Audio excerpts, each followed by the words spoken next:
नमस्कार दोस्तों, स्वागत है आपका इस चैनल पर। तो आजकल कर हम ग्रामीण डाक सेवक के विभागीय परीक्षा की तैयारी, इससे पहले हमने एमटीएस के एग्ज़ाम की तैयारी की थी। अब हम इस वीडियो में ग्रामीण डाक सेवक से पोस्टल असिस्टेंट और एमटीएस या पोस्टमैन से पोस्टल असिस्टेंट के जो है एग्ज़ाम की तैयारी करेंगे। तो दोस्तों, आपको ये वीडियो अगर बहुत अच्छी लगती है तो लाइक कर लीजिएगा, और अगर आप चैनल पर नए होंगे तो चैनल को सब्सक्राइब करना ना भूलें, इसी प्रकार की काफ़ी सारी वीडियोज़ पाने के लिए। तो दोस्तों, चलिए शुरू करते हैं एग्ज़ाम के क्वेश्चन को सॉल्व करना। चलिए दोस्तों, सबसे पहले करते हैं question number 1। Value of international reply coupon is.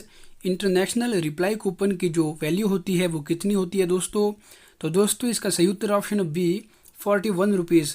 दोस्तों, 41 रुपीज़ होती है किसी भी इंटरनेशनल रिप्लाई कूपन की जो वैल्यू। तो option B is the correct answer, 41 rupees. Now question number 2। Registration charges for foreign letter is. Registration charges या पंजीकरण शुल्क जो होता है किसी भी फॉरेन लेटर के लिए वो कितना होता है दोस्तों? तो दोस्तों, इसका सही उत्तर ऑप्शन सी 70 रुपीज़। दोस्तों, 70 रुपये जो होता है वो फॉरेन लेटर के लिए, किसी भी फॉरेन लेटर के लिए रजिस्ट्रेशन चार्जेस होते हैं। तो दोस्तों, option C is the correct answer, 70 rupees. Now question number 3। CN22 form is to be attach to foreign article if the value is less than. दोस्तों, CN22 फॉर्म जो है foreign article के साथ attach किया जाता है अगर उनकी वैल्यू कितने से कम हो। तो दोस्तों, इसका सही उत्तर ऑप्शन सी SDR 300।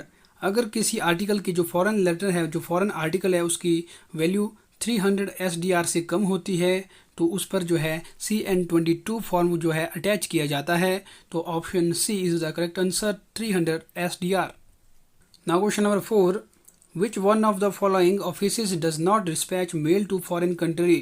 इनमें से कौन सा जो ऑफिस होता है वो फॉरेन कंट्री के लिए मेल डिस्पैच नहीं करता है? तो दोस्तों, इसका सही उत्तर ऑप्शन बी सब फॉरेन पोस्ट ऑफिस। दोस्तों, सब फॉरेन पोस्ट ऑफिस होते हैं वो किसी भी फॉरेन कंट्री के लिए मेल डिस्पैच नहीं करते हैं। तो option B is the correct answer, sub foreign post office. Now question number 5।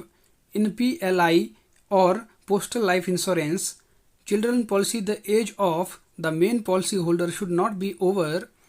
जो PLI में चिल्ड्रन पॉलिसी होती है उनमें जो मेन पॉलिसी होल्डर होता है उनकी एज कितने से अधिक नहीं होनी चाहिए? तो दोस्तों, इसका सही उत्तर ऑप्शन सी 45 ईयर्स, यानी कि 45 साल से ज़्यादा की उम्र नहीं होनी चाहिए। किसी भी जो चिल्ड्रन पॉलिसी का जो मेन होल्डर होता है उसकी उम्र जो है 45 वर्ष से ज़्यादा नहीं होनी चाहिए। तो दोस्तों, option C is the correct answer, 45 years.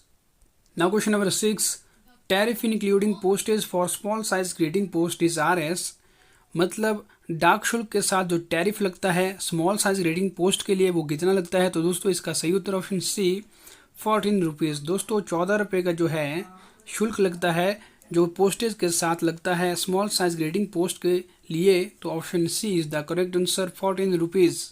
Now question number 7। Minimum number of pieces prescribed at a time for direct post is.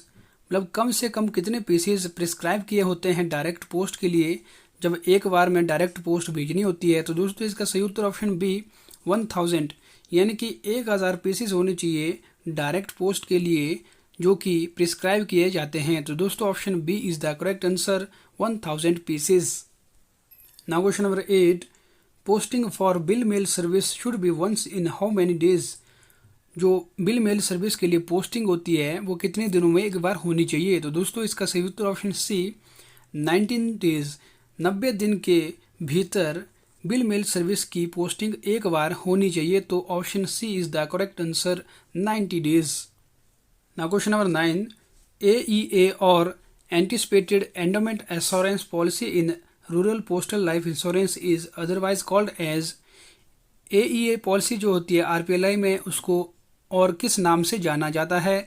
तो दोस्तों, इसका सही उत्तर ऑप्शन बी ग्राम सुमंगल। उसको दोस्तों ग्राम सुमंगल के नाम से भी जाना जाता है जो AEA पॉलिसी होती है RPLI और PLI में।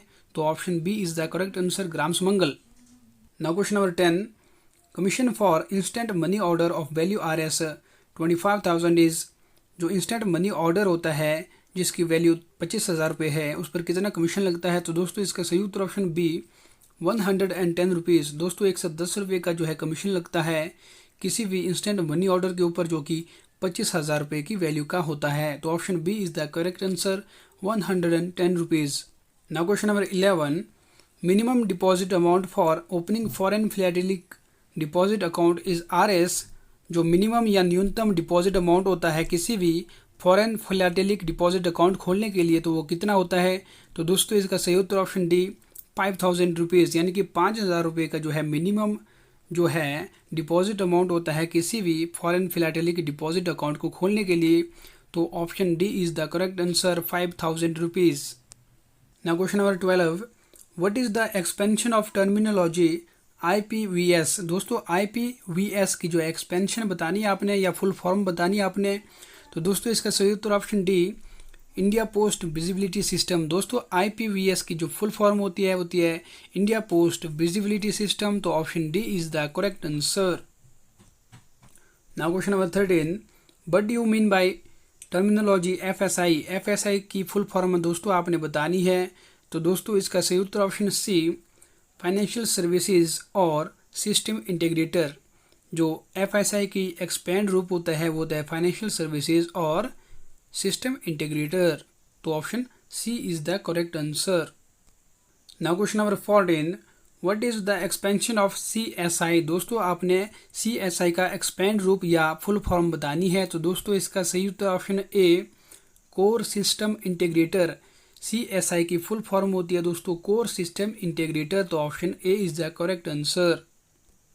Now question number 15, who is the vendor for change management. दोस्तों चेंज मैनेजमेंट का जो है वेंडर या विक्रेता कौन है? तो दोस्तों इसका सही उत्तर ऑप्शन ए TCS यानी कि टाटा कंसल्टेंसी सर्विसेज जो होती है वो चेंज मैनेजमेंट के लिए एक वेंडर का काम करता है।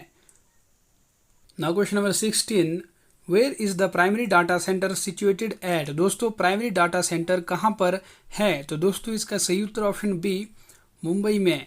मुंबई में जो है प्राइमरी डाटा जो है सेंटर मौजूद है। तो option B is the correct answer, Mumbai.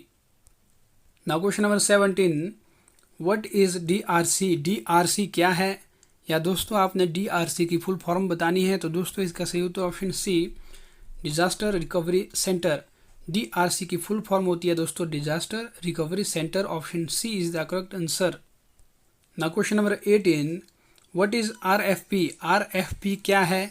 या आपने RFP की फुल फॉर्म बतानी है दोस्तों, तो दोस्तों इसका सही उत्तर option B request for proposal. Request for proposal is the full form of RFP। Option B is the correct answer. Now question number 19, who is the vendor for rural ICT hardware. Rural ICT hardware का जो है vendor या विक्रेता कौन है? दोस्तों इसका सही उत्तर ऑप्शन बी TCIL यानी कि टेलीकम्युनिकेशन कंसल्टेंट इंडिया लिमिटेड जो है रूरल ICT हार्डवेयर का जो है विक्रेता है। Option B is the correct answer. Now question number 20, who will close the cash bag to BO। दोस्तों जो कैश बैग होता है BO के लिए वो कौन क्लोज करता है या बंद करता है? तो दोस्तों इसका सही उत्तर ऑप्शन सी ट्रेजरर। जो ट्रेजरर होता है वो ब्रांच ऑफिस के लिए बैग क्लोज करता है। तो option C is the correct answer. तो दोस्तों ये थी आज की वीडियो जिसमें हमने किया 20 अति महत्वपूर्ण प्रश्न जो कि ग्रामीण डाक सेवक से पोस्टल असिस्टेंट या MTS से पोस्टल असिस्टेंट या पोस्टमैन से पोस्टल असिस्टेंट के एग्ज़ाम में पूछे जा सकते हैं। अगर आपको वीडियो बहुत अच्छी लगती है तो लाइक कर लें, और अगर आप चैनल पर नए हो तो सब्सक्राइब कर लें। इसी प्रकार की काफ़ी सारी वीडियोज़ इस चैनल पर आने वाली है। तो दोस्तों मिलते हैं एक नई वीडियो के साथ, तब तक के लिए नमस्कार।